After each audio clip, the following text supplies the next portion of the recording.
के लिए शौचालय निर्माण का काम, पहले लोगों के पास बैंक के खाते नहीं होते थे, बिना बैलेंस के जनधन खाता खोलने का काम, ये सारा काम आप सब लोग जानते हैं। सबको गिनाऊंगा तो बहुत समय लगेगा।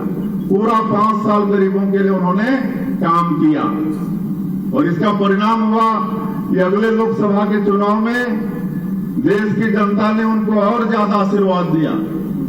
2014 में अकेले भारतीय जनता पार्टी को 282 सीट मिली थी, लेकिन 2019 के लोकसभा चुनाव में 303 सीट अकेले भारतीय जनता पार्टी को मिली और आदरणीय नरेंद्र मोदी जी ने बड़ा निर्णय लिया। दूसरे कार्यकाल में जनसंघ के समय से हम लोग नारा लगाते थे कि सौगंध राम की खाते हैं, मंदिर वहीं बनाएंगे। धारा 370 जम्मू कश्मीर से हटाएंगे, ट्रिपल तलाक बिल पास करेंगे, ये सब नारा लगाते थे। लेकिन विपक्षी लोग मजाक करते थे कि राम मंदिर बनाएंगे, बोलते थे तो बोलते थे कि तारीख नहीं बताएंगे। तो ये सब कई तरह से मजाक करते थे। लेकिन आप लोगों ने देखा कि दूसरे कार्यकाल में राम मंदिर का निर्माण भी हो गया और 22 जनवरी को हमारे भगवान राम 500 साल के संघर्ष के बाद और लाखों हिंदुओं की कुर्बानी के बाद टेंट से बाहर आकर भव्य मंदिर में विराजमान हुए। विरोधी कहते हैं कि तो सुप्रीम कोर्ट का फैसला है। हम मानते हैं सुप्रीम कोर्ट का फैसला है, लेकिन उसको लागू कराने में भी ताकत चाहिए और वो ताकत किसी ने दिया तो देश के यशस्वी प्रधानमंत्री नरेंद्र मोदी जी ने दिया। कई फैसले हो जाते हैं लेकिन वो अमल में नहीं आते।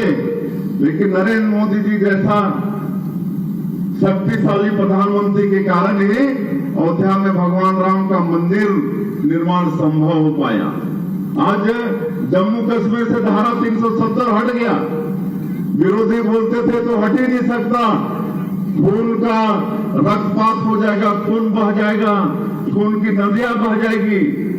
लेकिन एक कहीं पर खून का नदियां तो क्या, खून का एक कतरा भी नहीं बहा। शांतिपूर्वक धारा 370 जम्मू कश्मीर से हट गया। हमारी मुस्लिम माता बहनों के सशक्ति के लिए ट्रिपल तलाक बिल पास हो गया। तो इस तरह से बड़े बड़े काम और पूरे विश्व में 140 करोड़ भारतवासियों का मान और सम्मान बढ़ाने का काम आदरणीय नरेंद्र मोदी जी ने किया। एक समय ऐसा था खाली रूस और अमेरिका के प्रेसिडेंट उन्हीं का कुछ फर्क होता था, चाहे वो संयुक्त राष्ट्र संघ का बैठक हो और कोई वैश्विक स्तर का बैठक हो। हमारे प्रधानमंत्री जी भारत के पहले कहीं पर रहते थे, अता पता भी नहीं चलता था। लेकिन आज क्या स्थिति है, आज नरेंद्र मोदी जी जहां भी जाते हैं पूरा वो देश मोदी में हो जाता है। मोदी मोदी का वहां नारा लगता है। और आज रूस और अमेरिका के राष्ट्रपति भी देखते रहते हैं कि नरेंद्र मोदी जी कहां पर है, थोड़ा उनसे हाथ मिला लें। वो लोग आते हैं, वो लोग हाथ मिलाते हैं। कई देश के प्रधानमंत्री आज हमारे देश के प्रधानमंत्री का चरण छूते हैं। ये किसका गौरव बढ़ा है, किसका गौरव बढ़ा है? ये 140 करोड़ भारतवासियों का गौरव बढ़ा है। आज पाकिस्तान जो गिदड़ भपकी देता था, हर बार यहाँ के सैनिकों को वर्षों तक बंधक बना लेते थे या सर कलम करके सैनिकों के सर को फुटबॉल जैसे खेलते थे और हमारे देश की सरकार कुछ बोलती नहीं थी, खाली शांति वार्ता। कोई भी तरह की घटना घटती थी उसके बाद एक शांति वार्ता, उसके बाद खत्म। लेकिन आप लोगों ने देखा जब अभिनंदन का फाइटर प्लेन पाकिस्तान में गिर गया, उसको बंधक बना लिए, तो पहले तो सोचे पाकिस्तान कि पहले कांग्रेस की सरकार जैसे ही सरकार होगी चर्चा करेंगे, बात करेंगे, लेकिन मोदी जी ने बात किया नहीं। उन्होंने कि कोई बात नहीं होगी, सीधा सीधा कार्रवाई होगी।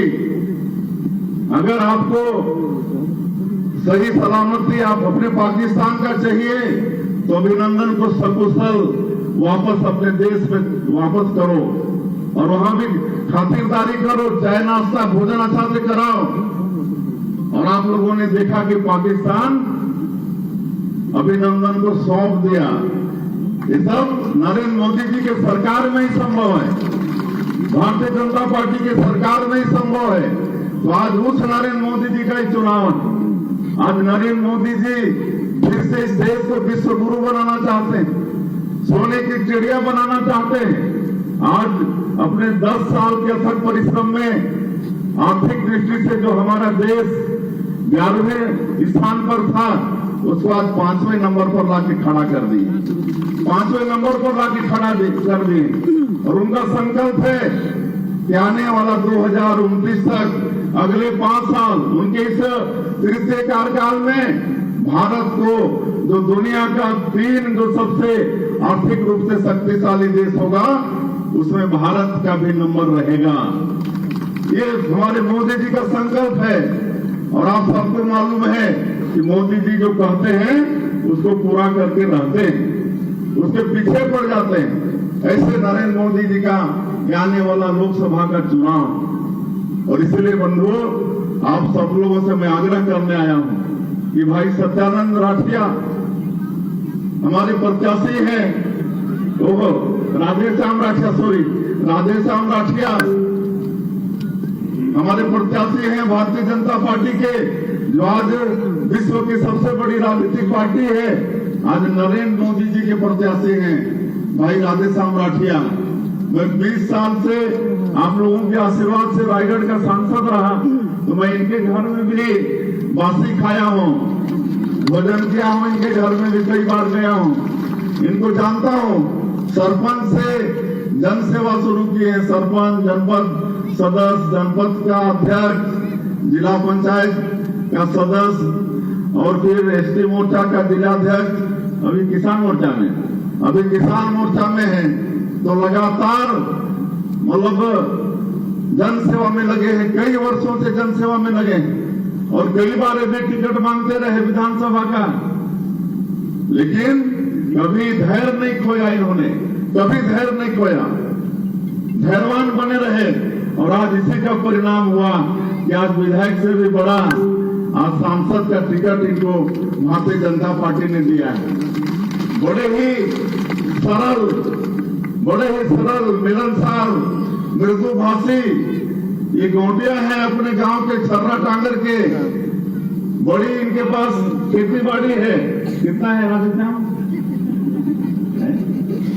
150 एकड़ जमीन है इनके पास, बड़े गोटिया हैं। और 50 एकड़ को कमाते हैं, 100 एकड़ को कोई भी कमाता है। वो देता है नहीं देता है सब बराबर, नहीं पूछते हैं कि क्यों नहीं दिए। ऐसा दिलदार, और इनको वहां पर सब सिदार जी बोलते हैं, सिदार जी। मैं इनके साथ दौरा भी किया हूं, इनके क्षेत्र में, गरगोड़ा क्षेत्र में इतना मान और सम्मान है कि बड़े बूढ़े बुजुर्ग भी इनका पैर छूते हैं, सिदार जी ऐसा बोलते हैं, लेकिन मना करते हैं पैर छूने से। तो ऐसा सौभाग्य है रायगढ़ संसदीय क्षेत्र का, ऐसा मिलनसार, मृदुभाषी राधेश्याम राठिया जी हमारे प्रत्याशी हैं। आप सभी लोगों से मेरा आग्रह होगा कि तीसरे चरण में चुनाव है, 7 मई को आप सभी देवतुल्य कार्यकर्ता यहाँ पर आए हैं। सब अपने को राधेश्याम राठिया समझें, क्योंकि समय कम है, रोज कितना भी परिश्रम करेंगे तो सब गांव नहीं जा पाएंगे, सब टोला मोहल्ला नहीं जा पाएंगे। तो आप सभी लोग, सभी कार्यकर्ता, महिला मोर्चा, युवा